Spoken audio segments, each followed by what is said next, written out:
Welcome everybody. Welcome to Simon on the Sofa. Yes, there's a lot of you that have been looking forward to this talk.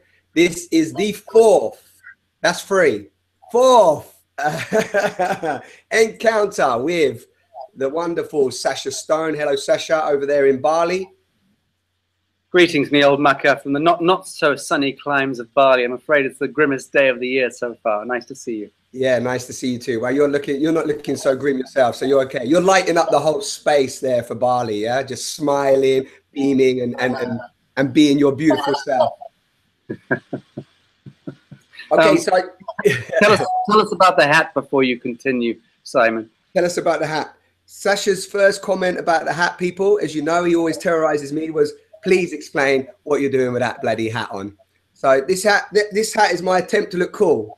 Please, underneath, there's a message section. You can send in any messages about however you think this is a cool hat or not. Okay, it is Malta. It is the middle of winter. Exactly. So, Sacha, let's just dive in. As always, I sort of put out a few a few posts this week, and it was really interesting for me because, as always, some people have never heard of you and haven't heard of the New Earth Nation and so on. But I mean, for me, because I've been following a little bit of your footsteps, I'd love to get a little update of New Earth Nation, and then just, as always, whatever else is arising for you. You know, I'm still not the best person to be giving any updates on New Earth Nation, believe it or not. And I know that sounds disingenuous, but I do mean it. I can speak to some aspects of it. It's very much changed shape since the last time we spoke. Right. And I think we spoke over a year ago. Exactly. I seem to recall. Yeah. And it's become a lot more refined, and the lens has become a lot sharper, which I'm personally delighted about. The administrative team has shrunk fairly substantially to a handleable unit, and we're all fairly well syncopated, which gives us all manner of joy and delight, because we were somewhat unwieldy 18 months, 2 years ago. There were a lot of fingers in the kitchen trying to bake the loaf, and that came with a lot of attendant problems. All of which were, I guess, very useful to navigate. And nonetheless, right now, we've narrowed our focus to 2 or 3 critical areas. And one of them is the launch of the New Earth Havens, which was always intended to be the can opener for New Earth, which was where we establish key venues around the world, which are exemplifying the New Earth metrics, so to speak, in places of tremendous beauty, places where we are implementing our own microgrid, places which are as near as, damn it, a zero footprint, and yet are fully imbued with that old standard of art, beauty, and consciousness, which is not something we're really prepared to compromise. And we ought never to compromise, in point of fact, in any part of the human journey. So the first flagship New Earth Haven launches in March the 12th as a soft launch here in Indonesia. And the hard launch is going to be on Midsummer's Day, which I think is 20th or 21st of June. And we're unveiling the other locations around the world, all of them at one time. The groundbreaking will be unveiled on Midsummer's Day. It's going to be a day-long festival on Midsummer's Day, and that's going to be streamed, but the principal hosting of that is going to be at the New Earth Haven facility here in Bali, Indonesia. So that the New Earth Havens is the physical, the manifesting of the New Earth metric or the New Earth vision, after now it's almost 3 years, 2.5 years of building toward that. So that's where the physical implementation kicks in. The law side of things, which I always said that law and economics were the 2 prime drivers that we needed to address and fully manifest in order to allow for the greater New Earth Nation to roll forward. We couldn't do so without redefining 0-point law and 0-point economics. And in respect of the law side of things, for those who do follow either what I'm doing or what we're doing, You'll be aware of the International Tribunal for Natural Justice, which did host its ceremonial seating in June last year and ratified the Constitution on the, I think it was the 16th of June. That became law and kicked off. It was not without its dramas. We had a breakaway from a couple of the founding committee members who became quite acrimonious and decided to mount a alternative media blitzkrieg, making all sorts of egregious statements like the ITNJ born dead on arrival and what have you, which caused us, it was scurrilous to say the least, but this kind of thing was somewhat expected. Nonetheless, it hasn't had much of an effect. We've proceeded nonetheless to do exactly what we said we would, which was to build the court and to deliver on natural justice in the forum of that court. And we've already conducted 2 directions hearings, and the first major case, which is the people versus the government of South Africa, actually kicks off imminently in the next couple of weeks in Southern Africa.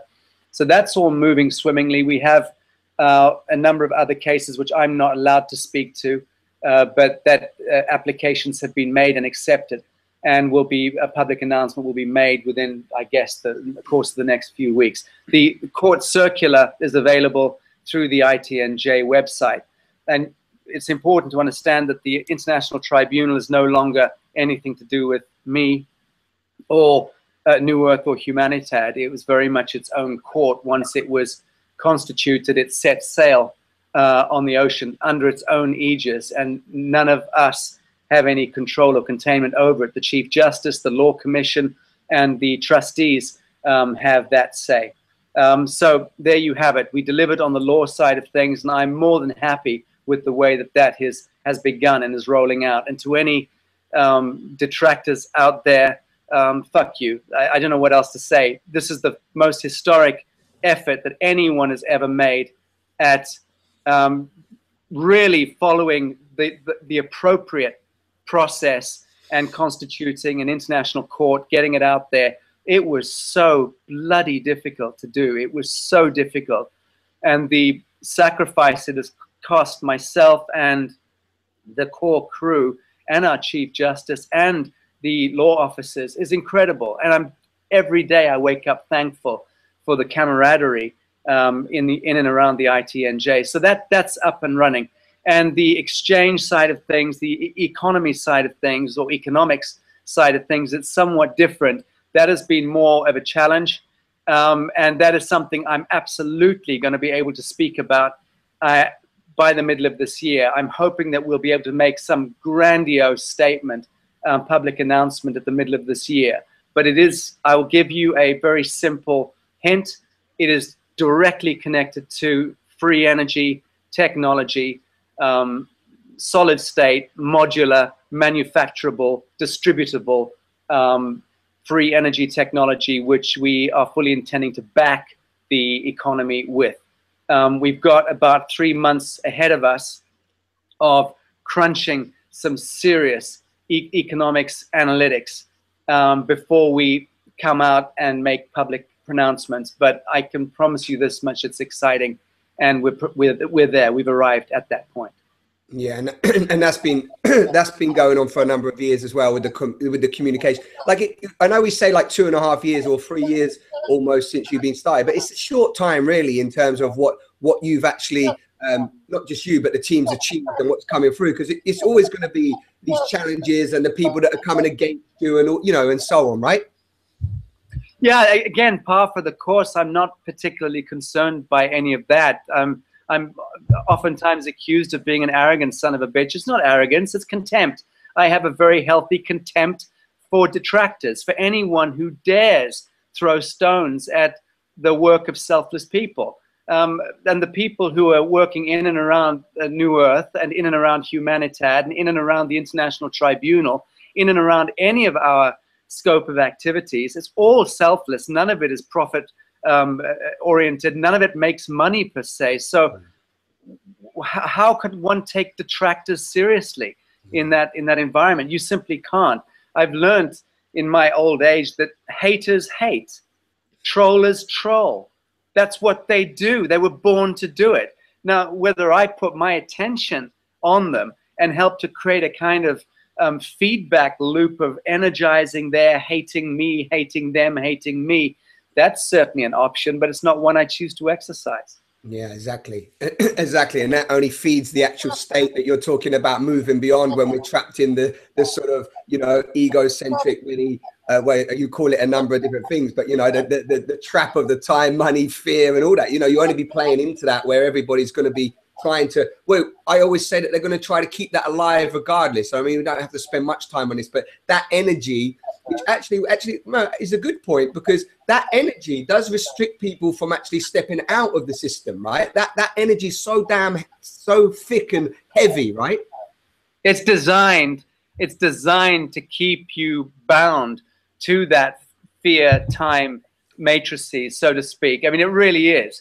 And you know, it's not even haters that upset me. It's people who sit on the fence that upset me. The ones who send me surreptitious little notes going, oh, I read this on a blog thread about you. Can you corroborate, or can you confirm this statement that they're making about you? Can you assure me that you're not really up to this? When I get that kind of fence-sitting, puerile bullshit, I get deeply offended. No, I'm not going to bail you out of your mundane intellectual trap. Stay there. If it suits you to vibrate to that frequency and to believe that kind of voice over my voice, and my voice is pretty crystal clear, okay, it's not ambiguous. And if you want to believe some grubby little troll energy over the energy that I put out, then that is absolutely a matter for you. But don't ask me to bail you out of that intellectual swamp. I'm not here to do that. I'm too busy. So that's my position. And again, it's not arrogance, it's contempt, the healthy kind. Yeah, it's a healthy kind, but it's also knowing that the swamp is thick. I'm not. Yeah, I'm not. You look a lot like Gollum. You look like Gollum there. Don't be doing that, Simon. Those are the freshest swamp, the swamp. So listen, like, yeah, we don't need to spend much time around that energy, but let's dive in as well. I think for me, or definitely always invitation to you where you're at right now, like where, you know, in terms of planetary evolution, consciousness, love, the intelligence of the heart, you know, and how we're moving into this more sovereign being. Should we dive in around that, or if that's feeling like something you want to digest today, what you're feeling? Well, let's touch on that ever so briefly, and do so by touching on what is fast becoming, or what is recognized as being the fastest growing meme on the planet right now. And curiously enough, I spent an hour on the phone earlier today with the remarkable David Wolf, discussing precisely this matter, and that is this meme on flat Earth. Okay, and it's something that I have been very interested in for at least a year, I think getting on for a year and a half now. Not that I'm a flat earther. I'm certainly more of a flat earther than I am a spherical earther. I am happily make that comment, that statement. But I commissioned a scientific paper from our science director, Tom Brown. And that's going to be something which we kick out of the starting gate shortly. And he's been exploring the 4 models of the heliocentric, the geocentric, the flat Earth, the concave, and the holonomic models. So what we're looking to do is to explore all of these primary models based on the cosmological provenance, based on cartography, based on geometry, based on all the old Newtonian Cartesian mythos, as well as looking at it from a complete zero-point perspective, which is that we are the eternal, immortal witness of the super soul, the super conscious, in this quagmire of time and space, and we are manifesting quite patently all manner of timeline realities. So which do we choose to adhere to? You know, for instance, that's the great quantum leap that we're needing to take civilizationally, or in terms of our planetary awakening, is moving away from any fixed position of me versus the world to I am the world looking in on me, and we're one and the same thing. So I think that this, to answer your question in my usual wanky roundabout way, this flat earth meme is a beautiful start point for us to look at how the planet itself is awakening from its galactic sleep. Yeah. And that is a narrative, and it's a dialectic which we're about to throw ourselves in a very, very big way. I certainly am. And that's coming more from me and some of the science element within the New Earth Institute. This is not a position adopted by New Earth per se. New Earth doesn't adopt or espouse any position. Exactly. But that's my interest right now, Simon, is looking at the complete deception of gravity, for instance. In my view, it is a deception. The Vatican conspiracy as it relates to the sequestration of knowledge and technological innovation, and how we've been completely neutered and had our wings clipped, certainly for the last 500 odd years. These are questions which I find hugely challenging and exciting and want to drill down further into. Yeah, and when you say wings clipped, and what's that damn word? You just drop loads of words on me as always. What's that quadruple? What did you call that? The quadruple? What did you say a minute ago? You can't even remember. Sorry about that. Can't remember. You said like when you said the wings clip, let's just go there. So when we're talking about, like, I haven't heard that meme before, so I'm happy. This is lovely. Like the obviously there's the concept that the earth is flat and the earth is round. That's what you're talking about, right? So we're going into what you're saying, that we're going more back towards this idea that I'm saying that human beings, humanity as a whole, needs to reclaim our primary knowledge base, which has always been predicated on what we see with our own eyes, what we hear with our own ears, what we can touch with our own feet and our own hands. Okay, what our own existence and experience teaches us. And our experience teaches us that the world is flat and that things up there come down, but that's not necessarily to do with gravity. That could be radial pressure. It could be the intrinsic weight of objects versus other objects. So just the fact that we need to no longer be informed. I mean, I've spoken for the last 3 years, as you well know, about the need for us to unhinge from this this illness of following the law of first report, just hearing things and taking that as read and then passing that bullshit down. And we've reached this kind of galactic civilizational dystopia precisely because that atom seed of curiosity that began the human quest for understanding has been so contaminated and distorted and polluted and infiltrated, okay, over millennia, that it's brought us to the now. And what we do know is that everything that we're taught by and large is a fucking lie. And that's a good start point. That's where the second start point should begin, right? Where we really just completely disconnect ourselves from the Vatican conspiracy, which is principally responsible, the religious myths and the cultural myths that have always been engineered by priesthoods and kingly lines that have sought power and control over humanity. Well, how else to exact power and control than by telling people who they are and what their limitations are? There are no limitations. We're immortal, we're infinite, and we can achieve the impossible. The quantum mind, by definition, is that phenomenon. It has the capacity to manifest anything all the time.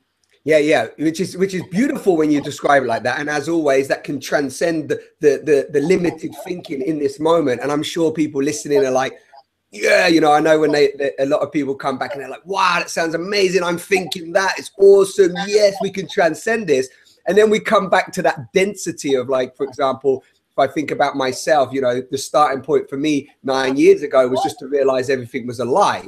And then the thick swamp, as we called it earlier, that you have to trudge through, and the discipline and the persistence and the stripping away of the conditioning, and then going deeper again and getting a bit of body work, and then going into that and going, oh shit, that's all bullshit too, and stripping that away, right? And then it goes on and on and on. And I suppose what I love is that there's that beautiful, what you're painting there, that vision, right, which out there, and then like again, it's that density of where everybody still is, and like just to maybe for those that are first listening to you today, you know, what's that? Let's dive into that. What's that? You know, how to just move through that density? Is it just? I understand the question, my friend, and it's really simple. The distinction is this: you are describing here the quanta of your relationship to yourself or the absence thereof, and meaning to say, if you have a clearly defined relationship with self, when you go into those imaginative dreamscapes and you allow yourself to soar and to manifest and to become and to unfold, and then you come back down to earth and you walk into your peer group or to your familial group or your societal group or your national or cultural or theological group or your civilizational group, and that anchors you back in the dystopian temporal realm. Whereas when you're with self and you are flying, you are completely rid of that swamp frequency. So what does that teach you? It teaches you that you need to learn to so clearly define that relationship with self that when you walk back into that room filled with peers or family or society, that you are entirely uncontaminated by that swamp frequency. In fact, you have to become the light frequency that helps to elevate base frequency towards it. And that's ultimately, as we know, how it works, is that the high frequency in a symphony draws the lower frequency points toward it if they're all static in a given space. And that's really what it's about, relationship with yourself. And ultimately, that is what we're born into the temporal realm to explore, even if we like to pretend that it's about finding the eternal God or the eternal goddess and finding communion or the great sacred union with the other. That is, of course, very much a part of it. And then having children and so on. That's also a part of that experiential phenomenon of being a human. But ultimately, the has to be relationship with self. What happened is that you just fried the whole damn internet with where we were going with that. So I don't know if you can remember, but if we can backtrack and pick up from, just pick up from the dirty swamp that we find ourselves in. We're coming back in from that place of, you know, going out into the pure self, as it were, and then coming back into the swamp. And if you've gone on from there, please continue. No, that was pretty much it, Simon. Was just answering to that question, which is, you were effectively making the case or arguing that it's incredibly difficult for people to fundamentally find enlightenment when they have to come back to a normal world, a normal family, a normal works situation, and get anchored back into mediocrity by people. And I'm saying, don't blame people, don't blame family, don't blame society, don't blame the civilization. That's also a tremendous excuse, and that ultimately it's only about defining relationship with yourself to the extent that you are incontrovertible, that the truth that you hold, the pure truth to which you resonate, is irrefutable. It's so hardwired into your mitochondria, in your DNA, that it doesn't matter what situation you find yourself in, that never becomes diluted or compromised by that swamp frequency of the other, because the other is the greatest myth of all. Beautiful. Yeah, so we're talking about, like, really what's the hardest thing that's coming up for me as you say that is, or for what I've experienced myself and for people, is to just face those myths, face those lies, face that bullshit, go into it, inquire into it. And you have to die to all of the identities that you've believed and agreed to and acquiesced to. They all have to fall away, right? And maybe, Sacha, maybe it'd be lovely if you're happy to just to like just share a bit of how they fell away for you. I know you've been around the world traveling, you met different people, you went into the religious sections, you went into like, you know, the corporate sector, and you started asking questions. In fact, you asked a beautiful question, if you can remember that initial question around, you know, the collective heart. It was around the heart, was it? It was a massive question. Yeah, it was a stolen idea, which was very worthy of stealing from Tagore, which was the religion of the human heart. And I was simply asking the question, do you believe that the religion of the human heart must take precedence over your own sectarian belief, whether you're a Muslim or a Christian or a Buddhist or whatever? And I wanted to get that definitive answer back, and I managed to get it back from every faith except for the Jewish faith.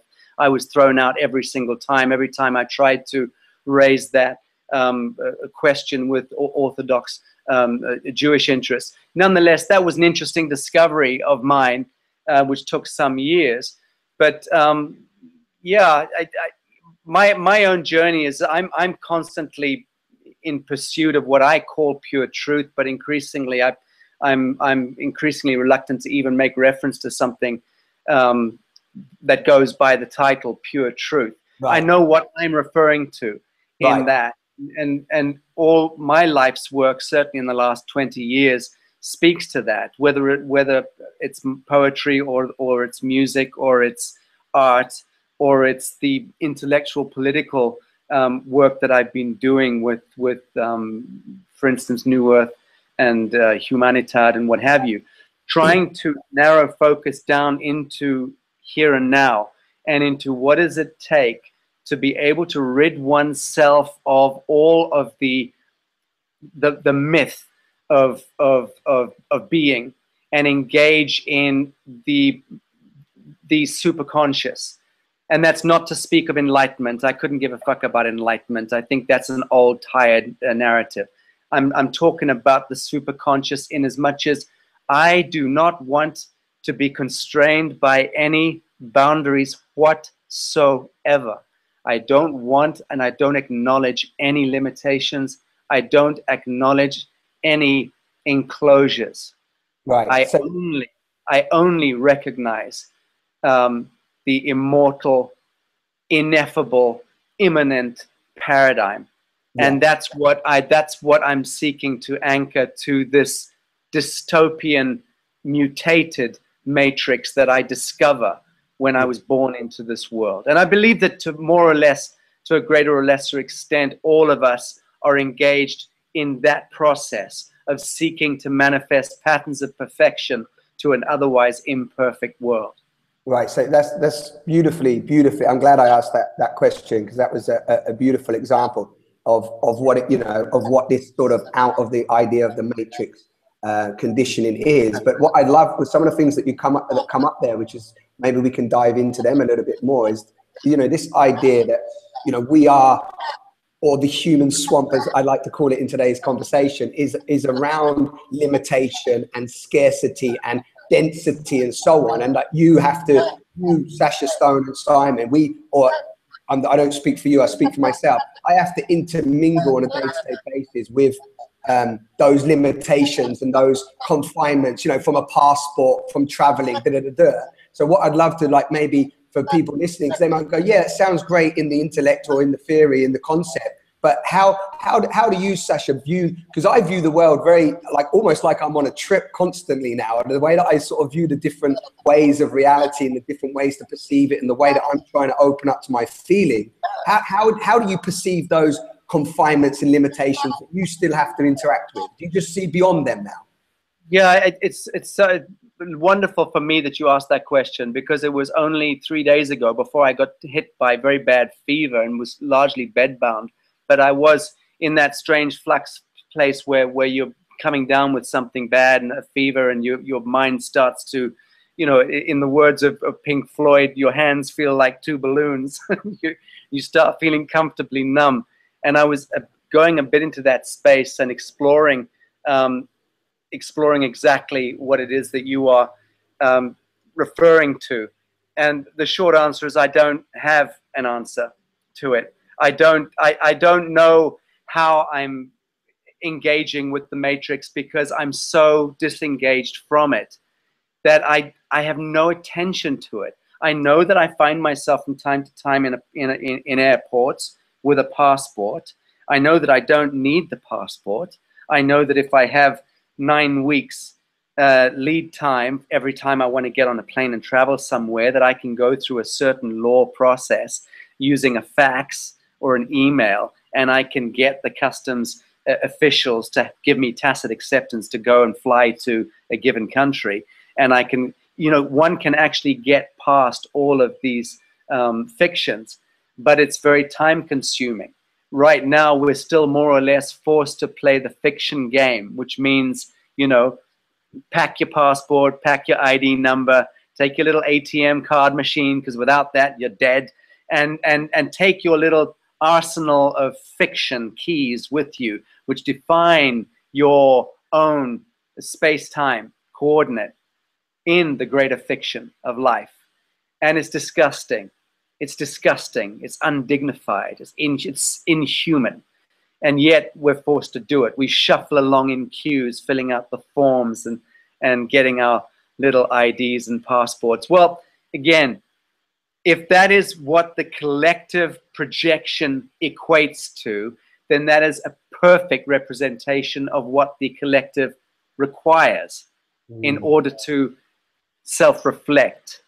And only once it is self-reflected sufficiently will the collective pattern transcend or transmute that disfigured reality. Right. So I've already moved out of it. I know a great many souls in my circle who are very much on that journey of moving out of it and away from it. Right.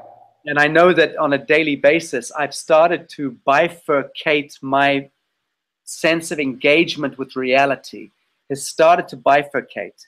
So I'm screening and filtering out the billboards. I'm filtering out the toxic messages and the plastic containers in supermarket shelves and the vicious grimaces on the faces of people who are so entrained and trapped in the system that all they're doing is, through the artfulness of petty tyranny, they are seeking power one over another, right, and pushing and shoving and trying to get one over. Whether it's, you can see it if you're in a post office and you can see the smirk, you can see that exchange going on. It's all parasitic and vampiric.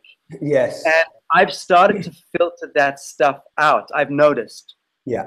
And 3 or 4 days ago, it was so clear to me that I'm very pleased about this. And I was thinking to myself, oh God, maybe this is early onset madness.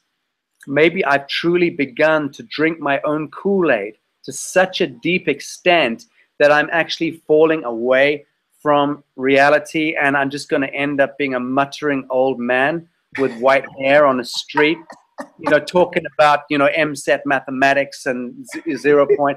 And I thought, well, you know what? I damn sight rather be that muttering old fool than that post office clerk. So you know what? In for a penny, in for a pound. I'm going all the way, baby.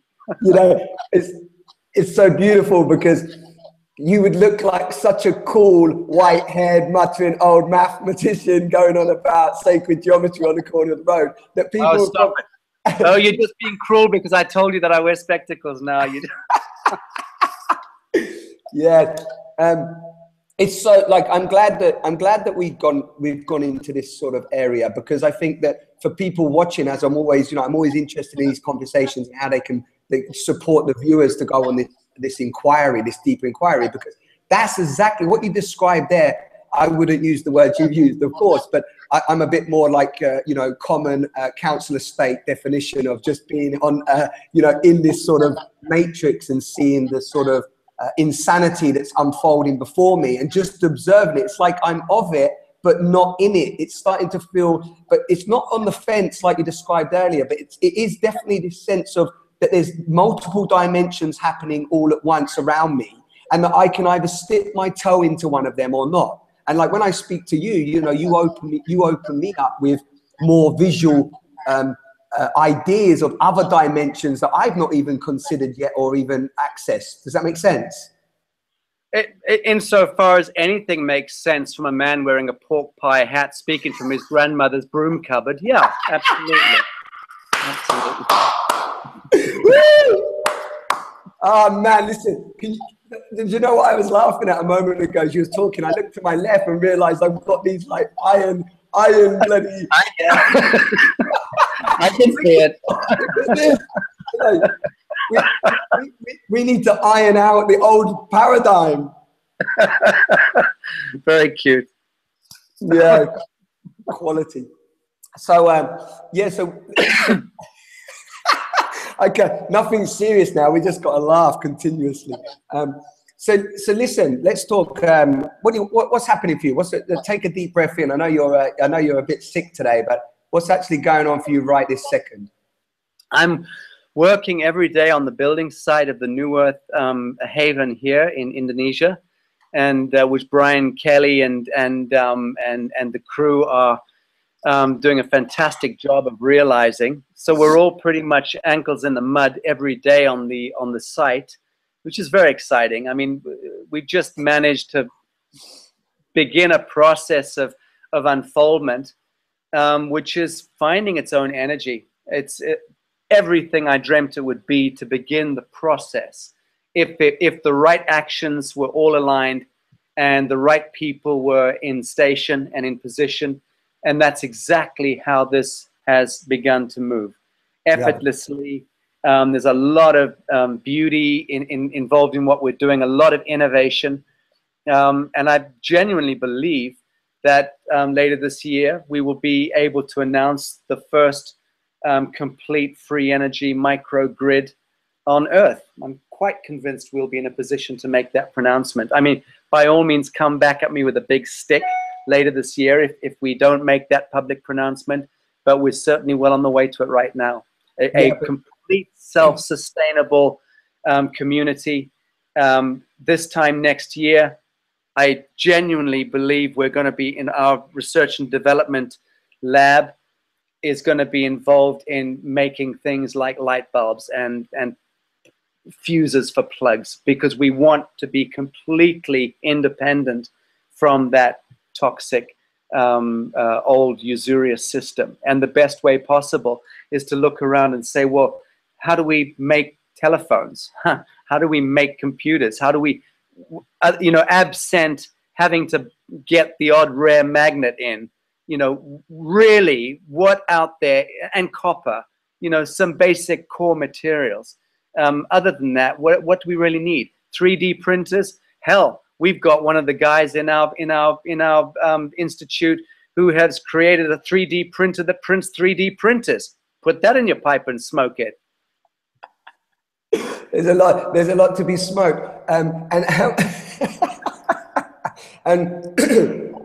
with the New Earth Haven, at the moment, I know you're going to launch that this year, and that's how many? Because you've got, I noticed you've got Brian there. You popped up a few times, but one of the questions I had today was that there's a lot of people in the team, I know, all doing their things and working behind the scenes, and you've often told me to go and speak to them. I'm actually speaking to Brian in April, and we're going to have an update from him and a check-in with him. Out there at the moment, there's not many movements. There's like, a few like the Zeitgeist. You've got the Jack Fresco with that sort of his big vision, which has been going on for years, and you met him and so on. But like, there isn't any. Do you know any other like the communities that you're even talking about that are moving forward as well? Because everybody's sort of feeling that at some point it was the founder Peter Joseph of Zeitgeist that said that at some point a community will work, maybe even the one that you're bringing into the world, and then all of a sudden lots of them will start to just work. Have you had any thought? I think the important thing, Simon, is to recognize that Damanhur and Oroville and these other models that have been out there, and they've been trying and testing this space for a very long time, some of them for many decades. These are communities who've been putting into the morphogenetic field. Jacques Fresco for 80 years has been putting pure genius into the morphogenetic field. I know Jacques, and I love that man desperately. Peter Joseph, I don't know personally, but I've got and I haven't even watched the Zeitgeist movies, I'm ashamed to say, but I know about what the Zeitgeist Gestalt is all about, and I thank them from the bottom of my heart. And beloved Foster and Kimberly Gamble and what they've done with Exactly. the Thrive movement, I've always sung their praises, and what they do, to my mind, is also so invaluable. And I genuinely believe that everybody who's contributing to service to others over service to self are making a huge impact into that morphogenetic field. I think that's what matters. I'm not particularly interested in horse racing. I was never interested in who wins the race or what the color of the stripes are. I think that's very arcane. And it's also wrong-minded, because it doesn't tell us anything about the race. Because there are people who went before New Earth, people who went before Thrive, people who went before the Resonance Project and the Venus Project, who paid in to the morphogenetic field, but will never get a look in, will never get the thanks, will never get you know, any of the acknowledgement, and that's just not right. So I recognize that it's the whole movement into this service to others over service to self is definitely the thing. Because that was always the threshold that we needed to cross over civilizationally before those greater patterns could begin to manifest. Yeah. Again, just, you know, lovely, because I think sometimes that in that damn swamp mindset again that we spoke about earlier, is everybody finds themselves even in the bloody sustainable, I don't even like the damn term new age or spiritual, but you know, are competing with each other as if there is some bloody horse race, whereas actually we're all just trying to get ourselves out of what you've already articulated in today's conversation. And I think that we don't need to go back over that. It's clear of what you've already said today. I suppose there's something that keeps arising in the conversations that I have, and it'd be nice to talk a little bit about that today, is that I know people that have gone around to certain communities and you know, and found themselves at the, you know, the Patiti Institute and other places in India and Thailand, and you know, they're just doing their own exploration of getting off grid and going out there. And ultimately, they keep coming up against the big thing around, which is my passion, as you know, the communication, like transparent communication, authentic communication, like really being impeccable with your word, not lying, and coming from that. And they're finding that that's just not being very present. Like everyone's still, you know, putting each other down, talking about each other, and finding it hard to find that harmony in the connection of each individual. What's been your experience with that, with like building these, because like you said, some people have dropped off from your team, etc., etc. So how is the communication that you're bringing, that sovereign communication into your communities, Sacha? Well, all I know is that we're not engineering communities. Be clear about that. I've always said we're not engineering communities. We're not manifesting or manufacturing an ideology. There is no philosophy here.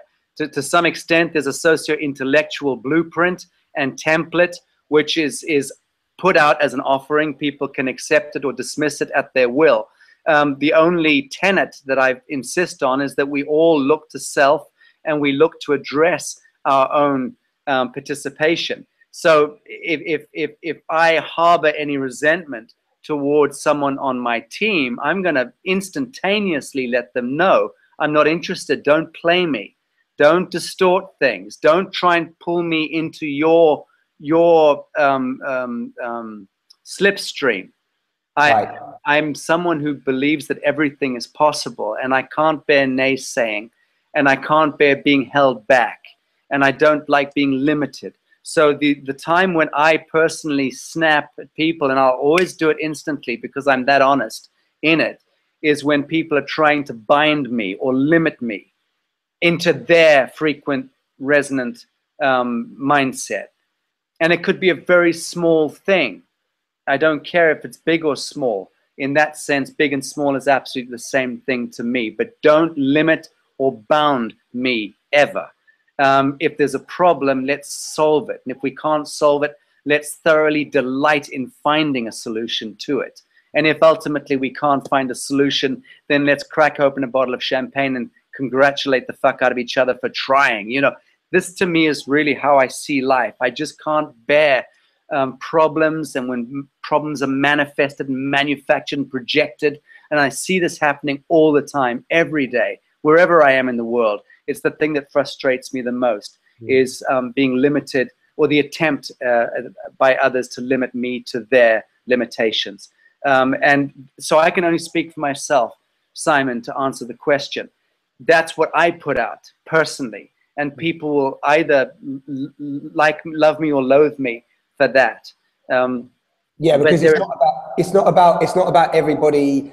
You know, I wasn't painting like everyone has to get on. It's just, I suppose it was just around, like you said, it's always bringing back to self. It's always bringing back to that, work. But let me say that the other half of that equation, that's the responsibility I take for myself. Exactly. Okay, and say I will not be drawn into other people's limitations. One. Secondly, I will always speak up somebody else's talents. I've done this my whole life, and the work of Humanitad proves out over 18 years that I've spent 90% of my resources and my time and my energy and my love, my attention in expounding the voice of others, good people. I've done this all my life, and I know when to spot talent and when to give it a platform and to gift wrap it. It could be a doctor with a cancer cure. It could be a scientist with some breakthrough innovation. It could be some economist with a breakthrough economics model. It could be a ufologist with a great, energy at disclosure. All the work I've done has been helping to embolden and raise up the voices of others. And the people around me who succeed in what we're doing will hopefully acknowledge that. Not because I need the applause, but because, to answer your question, that's a critical element. First, to take responsibility for one's own space and say, I will not be limited by other people's limitations, but I will always put others up and promote them and extol their virtues. And I think that that's a healthy recipe, put it that way. Yeah, a healthy recipe to build a relationship on, right? Whether that's with yourself, with an individual, with a couple, with a community, or whatever. I think sometimes, I think we're just dancing, like somebody said the other week, didn't they, to me, that like everybody feels that they're in this like ball of confusion right now, But at the end of the day, it's like you just have to keep coming back to yourself and what is true for you right now, and then go with that, right? But then also there's that, sometimes I meet people and I work with people and I do workshops, etc. And people don't even really know, Sacha, sometimes how to trust themselves from that sovereign place. They don't understand how to trust themselves. They even say to me, I don't know what to trust within myself. But everything, every wrong action, every wrong circumstance, every wrong relationship, every wrong idea on earth has only ever fallen back to that source code, which is an absence of self-awareness or an absence of the relationship to self. So all wrong action stems from that. I'm not surprised. Yeah, nice. Very nice. Nice smile.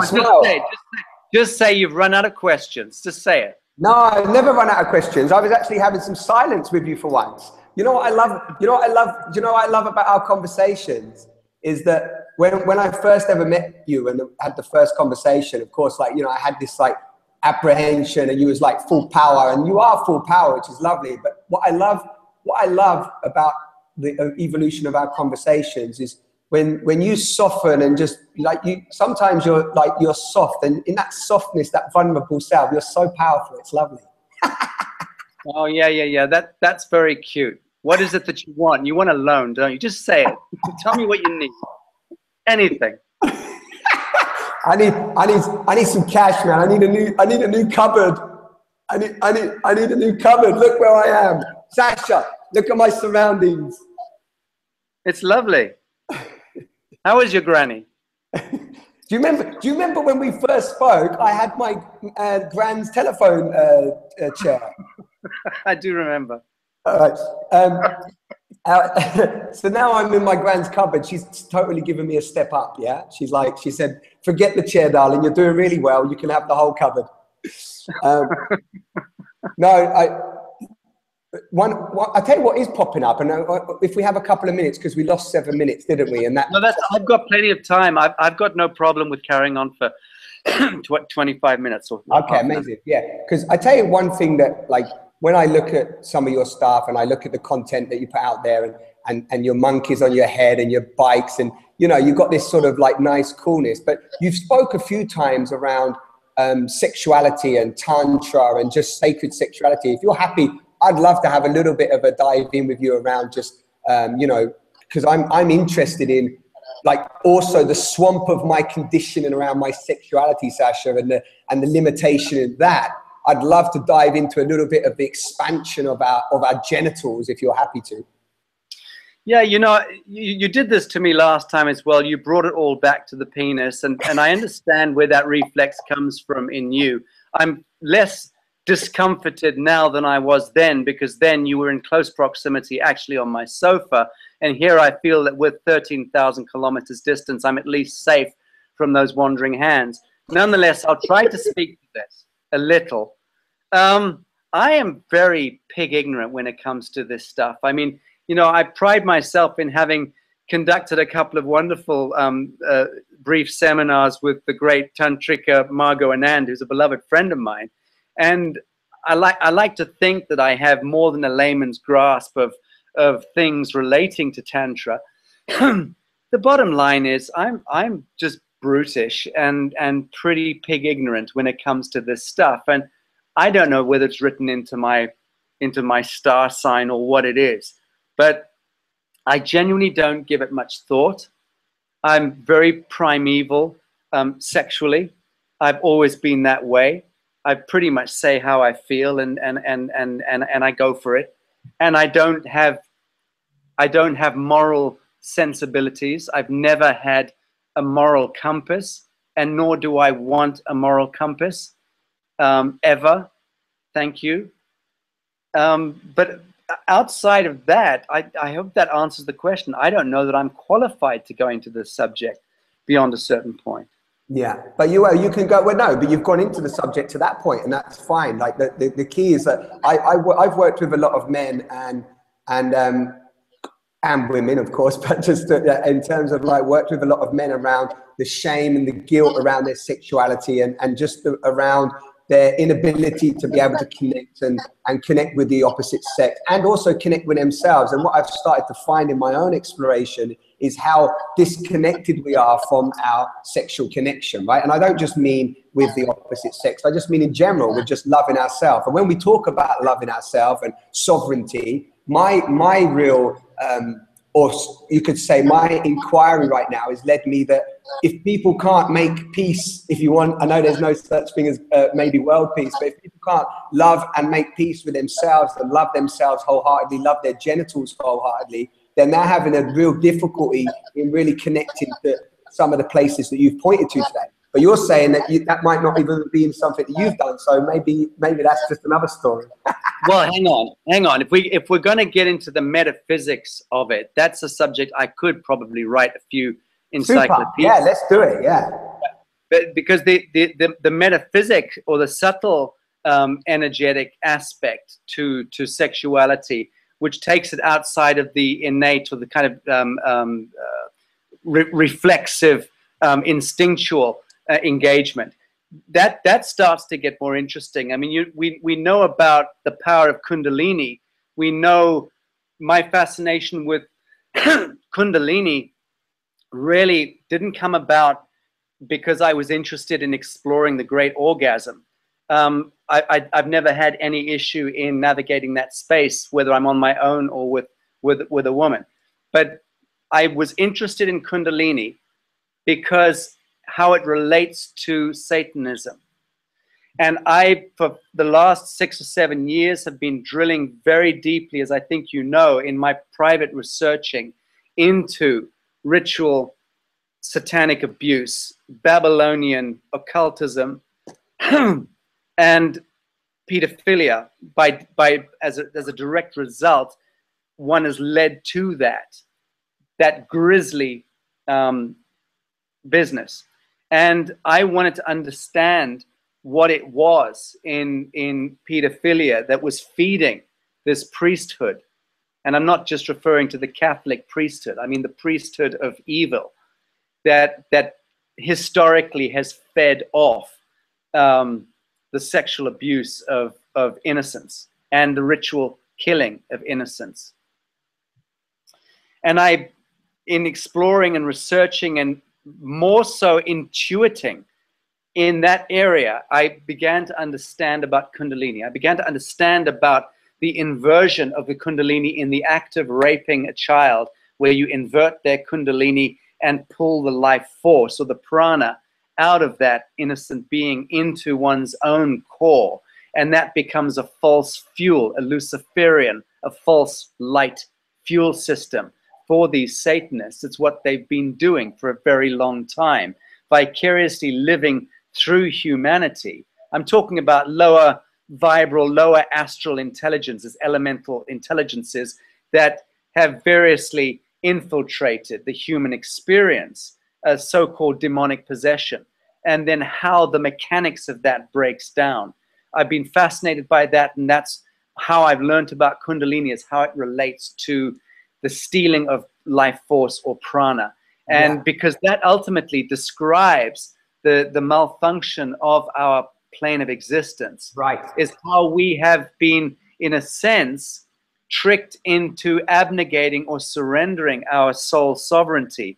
And in that act of abnegating, and that's even going into a church and praying, doing that with your hands, there's a lot of encodement into that and into the steeple of a cathedral. And don't quote me the golden ratio and the beautiful golden mean and phi geometry in cathedral design. That's some truth to it. But actually, we're talking about a harvesting technology. Churches and synagogues and mosques and the way in which we pray and are taught to bang our heads and genuflect toward the false gods, the angry, jealous gods. That is a perfect historical civilizational wheel of human energetic harvesting.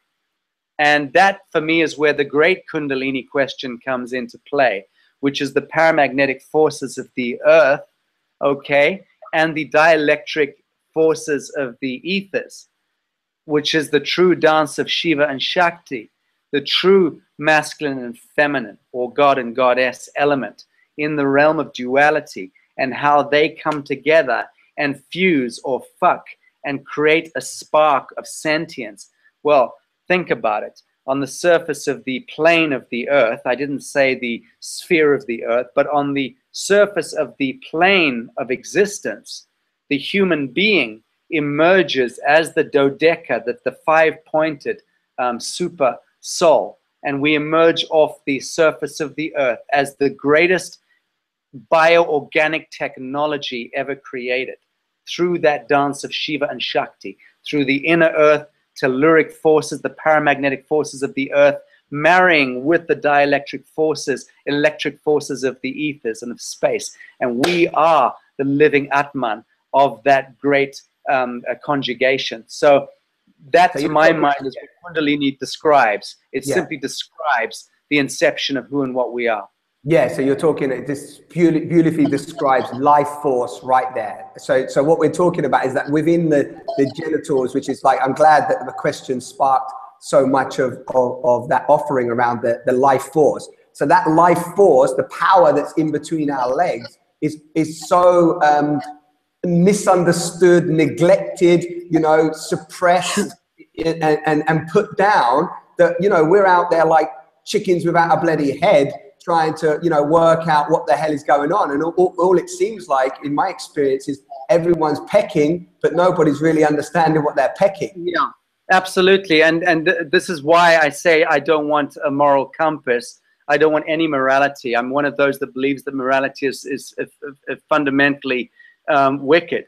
And again, one would have to really go into it to explain that, why I would make such a statement. But I fundamentally believe it.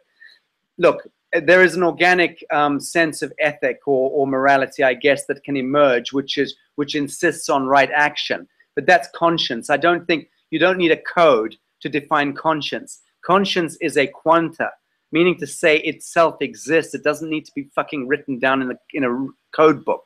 And morality has a tendency to become something which needs to be enshrined, needs to be written down, needs to be adhered to or followed. That becomes another false light worship, another act of Luciferianism. I'm not interested in any of that bullshit. I really think we need to move on beyond all scriptures and gospels and so on.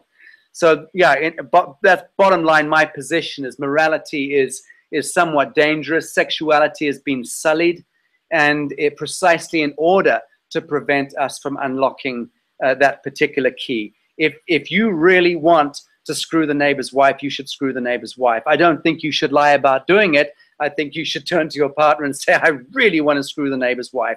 And then I think you should go to the neighbor's wife first and find out if she wants to screw you. And then I think you should speak to her husband if the answer is yes. And maybe that breaks down this incredible kind of entropic, dead, calcified societal construct that inhibits us and prevents us from experiencing our bliss and makes us eternally dreaming about things but never touching them. Right.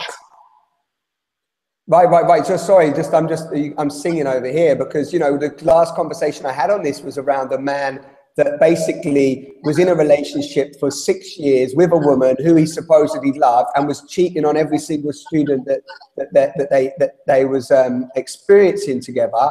And bless his heart, and love goes out to him. And I've met men, and my stepfathers and the men that I've met across the way are all in so much shame and guilt to say what they really want to say, which is they want to go next door and sleep with the bloody, the neighbor's wife. And because they can't verbalize and articulate, they end up going and just letting that life force, that drive, that sexual urge that they don't understand how powerful it is, to go and cause a whole heap of damn abuse and suffering, which for themselves and others. And this is violence. It's violence manifesting. So how you described it back to the reason why we're so suppressed was really articulately beautiful. I mean, some of the words I don't understand as always, but Christ, go and get the dictionary out. I understand.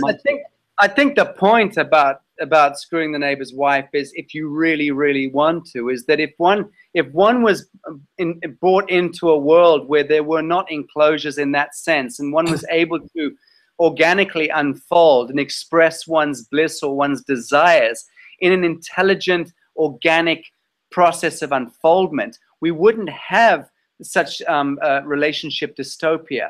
And I'm not suggesting that one-on-one relationships aren't beautiful and shouldn't be arguably an ultimate goal. But I'm saying that my own experience in the past has been that I have not had a moral compass, nor did I want one, and I'm still delighted to this day that I never had one. But I also know that those old ways in me are beginning to now somewhat fade away, and I welcome that transition. I don't know where that takes me exactly. I'm seeing what I see. I'm exploring the here and now. But I'm also one of those people who doesn't fundamentally believe that relationship with the other is the all. I just don't believe that. I believe that the full existential experience of relationship is the thing. And relationship is me and me and me and the other and the other and it and all the in-betweens. And it's just this huge, great galactic symbiotic, beautiful tapestry of relationship. I increasingly know this to be so. I've never smoked marijuana in my life. I've never dropped acid. I've never drunk alcohol. I've never been out of my mind, except on lorazepam 2.5 milligrams from time to time. And I tell you, I recommend that. And that helps with people on long flight planes. But I've never been out of my mind. I've always been very, very sober. And I know that now in my life, I am beginning to steadily experience a fusion of interdimensional, superdimensional, and subdimensional relationship with life that I've read in descriptions of ayahuasca or iboga or LSD. or any number of Exactly. of these chemical drugs. And I tell you what, it's happening. I'm having that relationship with butterflies and with orchids and with trees, and I'm beginning to see where the discrete enclosure of a tree becomes the air, becomes the cloud, becomes the flower, becomes the blade of grass, becomes the squirrel. And it's incredible because there is no boundary ultimately. And I'm seeing that organically, beginning to see it organically, should I say. And I hope that the older I get, in temporal terms, I hope that I will have the courage to dive further into that incredible becoming, because I'm beginning to see it for the first time. Well, you won't if you keep looking at the screen, because you need glasses at the moment. I've almost gone blind in the last year. I've lost about, I think, 40% of my vision in the last year, because I've literally been on screens 18, 19 hours a day, and I have to stop it. And I've decided I am stopping it, that this is my last year of technology. And at the end of this year, I am absolutely pulling out. I'm not going to be doing this. I'm not going to be enslaving and communicating and conspiring through digital interface. I'm not interested. I'd rather be stargazing. How am I going to film our conversations with you? You're going to have to put glasses on. Yeah, I'll wear those great big Blues Brothers Ray-Bans. We can do it that way. No, I'm happy. I love technology. Don't get me wrong. I absolutely adore it. I mean, this iPhone thing is incredible. I mean, I have cursed this thing with swear words that I didn't even know existed. Nasty, nasty words, and I hate it. But at the same time, I recognize that I get shit done in half a day that would take me 6 months to do in the late 1980s or the early 90s. So I'm blown away by it. And also, talking of that, as we move from sexuality and genitals to technology, just in the last sort of few minutes, like in terms of your extensive research and the people you meet and the thousands of conversations you had, like when we talk about technology and the drip feed that we have with them, and how, you know, we've probably got the iPhone now, but that we're 50 years behind the technology that's out there, right? What, you know, have you come across anything in that, in terms of like how we're still so primitive sort of in our technology, and how, you know, they want to, there's already screens that we can move and we can, you know, follow around, etc. Yeah, no, I'm certainly a great deal more familiar, even in some instances expert, than most people in this area of focus. And I've spent, as you know, some years in and around the breakthrough energy field and science field. Actually, for over 15 years, I've been very keyed into that subject. So I have a lot of conversations, and I speak with most of the cutting edge people in the world. I'm very fortunate in that, and that's one of the great blessings for me about being me, is being able to have the conversations firsthand with so many of these extraordinary thinkers and innovators, and not just the inventors or scientists and patent holders of extraordinary breakthrough technologies, but also speaking to whistleblowers and people connected to the basement of the military-industrial complex, and connected to the real sequestration of arcane technologies, or so-called UPAs, out-of-place artifacts, ancient astronaut technology, which appears to, in many cases, be buried, present in many parts of the planet. And I've spoken to scientists who have been a part of government delegations to go and do diagnostics and analytics on some of these archaeological discoveries. And I've heard firsthand from them what they saw, what they're not allowed to speak to, what they can't ever write about or teach about. And the stories are so many. I could speak for days and days on these subjects. It always interested me. What I've learned from this potpourri of thousands of conversations and meetings and interviews is that the Babylonian priesthood, as I refer to them, which is the highest nefarious element of the ruling elite structure. That Babylonian priesthood is containing technologies which are at least 1,000 years ahead of what's on the high street.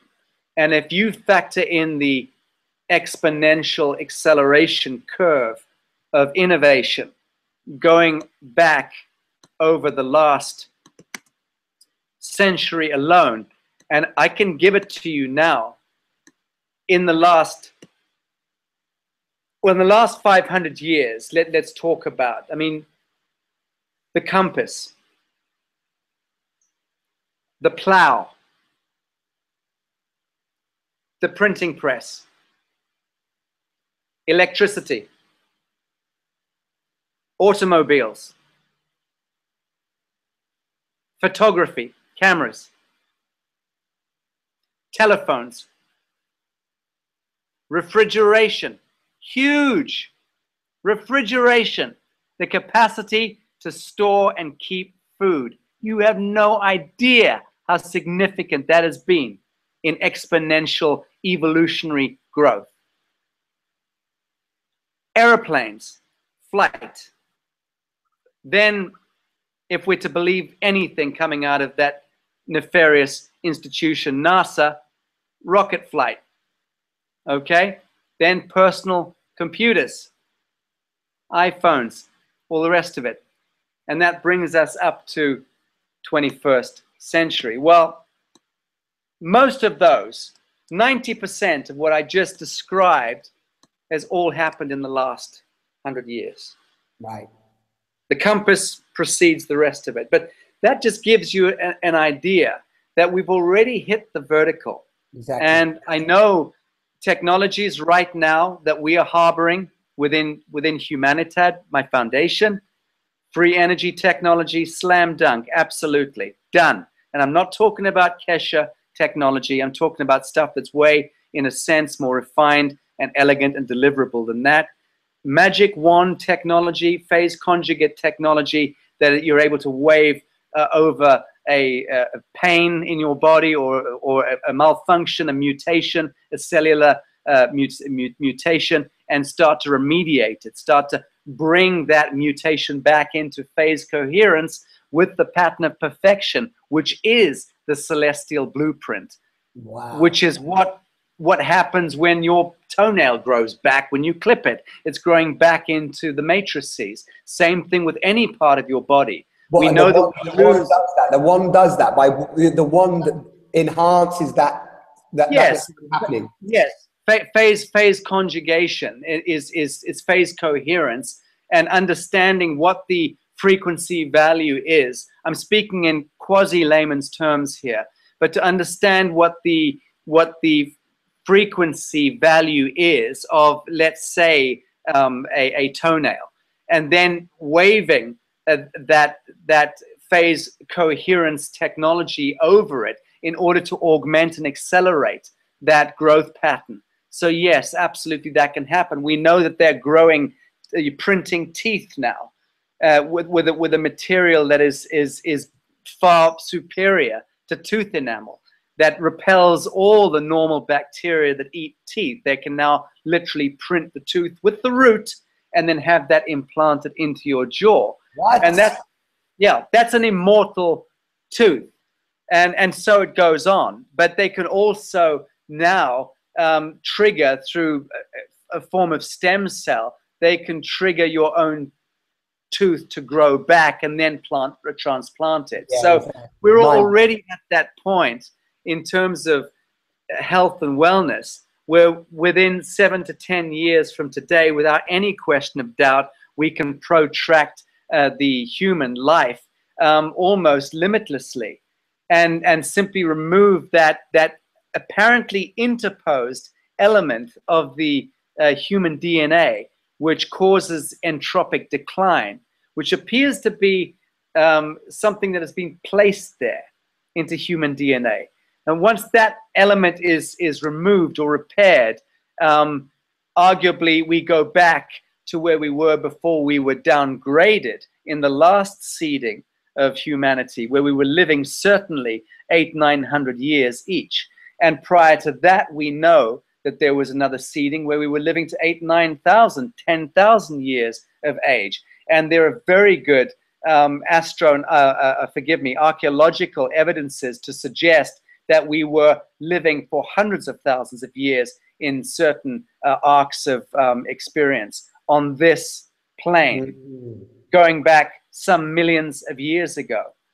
Again, in order for us to engage that conversation, we have to forget everything we think we know. Yeah, lovely. And you know what, as you were speaking, I know we've got live viewers with us. I just want to acknowledge them and joining us. And, you know, as we're going on this dance, and as always, when we're with Sacha, there's this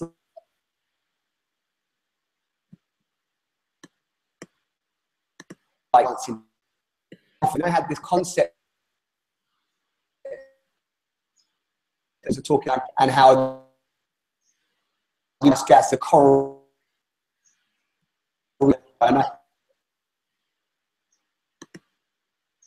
I sort of more or is happening in the world if some of all of that is just stories of drama that we get fed, you know. If you can hear me, Simon, I turned my camera off because I lost you. I couldn't hear what you were saying. Can you just repeat that question? Can you hear me now? Yes, I can.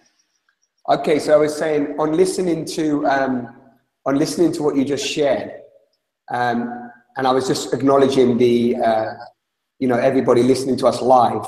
But I was saying that as you were speaking and sort of going into this information and the technology and so much that we're so unaware of on a mass level, then artificial intelligence, you know, AGI, and also this idea around human extinction, right? You know, coming potentially into the sixth mass extinction. And I just wondered if you know, because it sounds like we're talking almost transcendence, right? Transcendence through information, technology, and so on. But I don't know. That's just what was flowing up for me as you was talking. Yeah, I'm brutish when it comes to this subject of entropy and death and scarcity and all of these mutant values which have been franchised to us for thousands and thousands of years.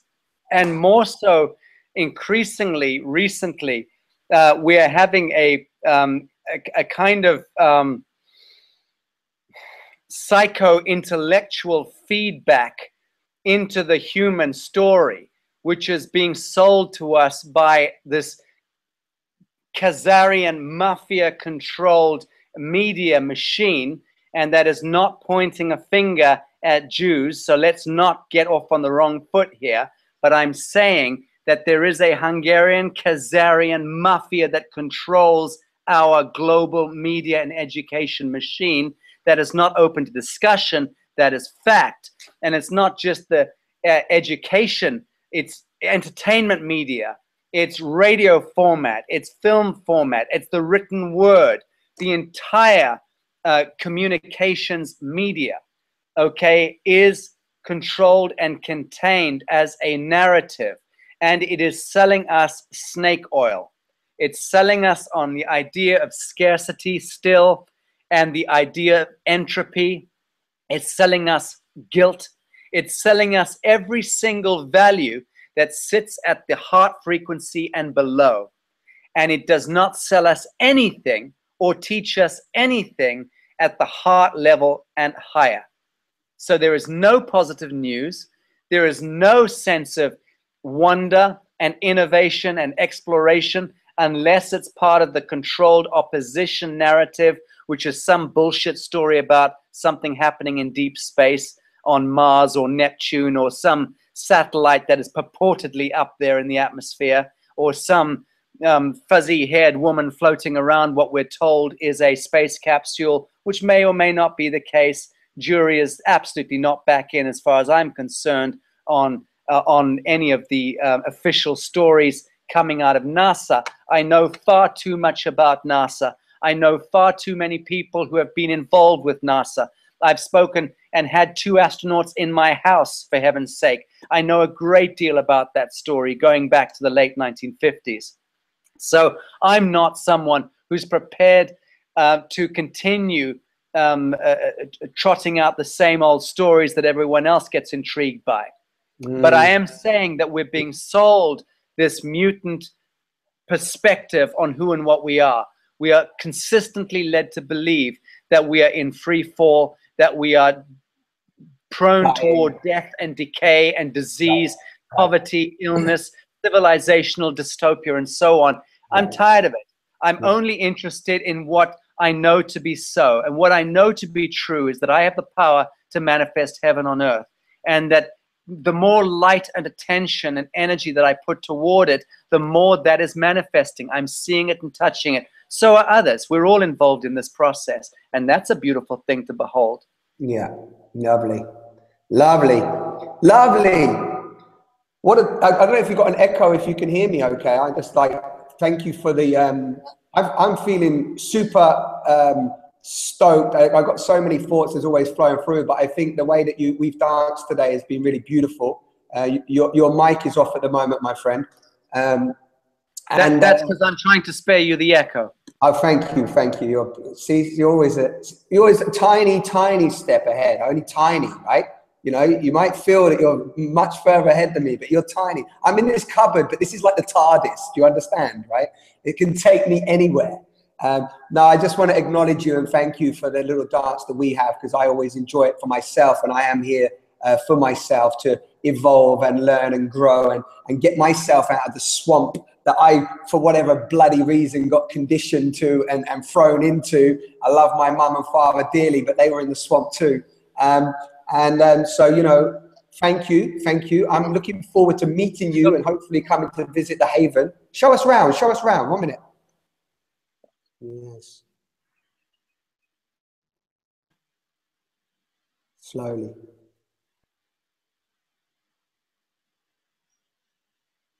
Can you see the beautiful garden? Yes. You just have to go a tiny bit slower. Lovely. Well, I tell you what, why don't you just get out here, me old son, and come and join us? Yeah, exactly. I think that's the plan. So listen, yeah, just thank you. That's all I can say. You know, I'm always grateful. So if there's any last words you'd like to say to these beautiful people that joined us live, feel free. And the ones that come back to the replay, if not, I'm going to just say goodbye to everybody.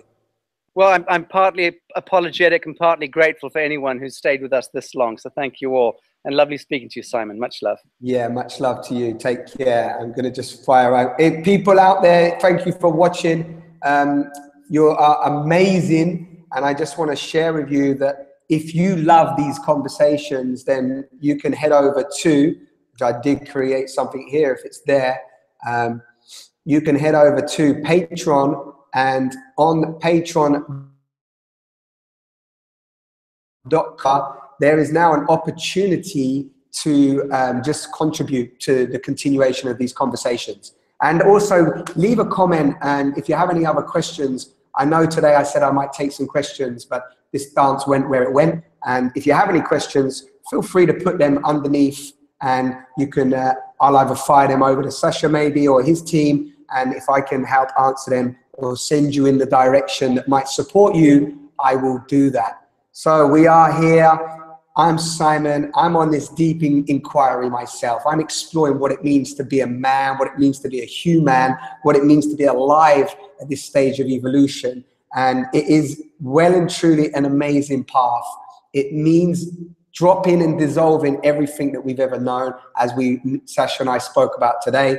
And like I said, share this if you feel inspired. If you don't, doesn't make any difference. Thank you for all being here. I love you. Take care. Be well. You're amazing.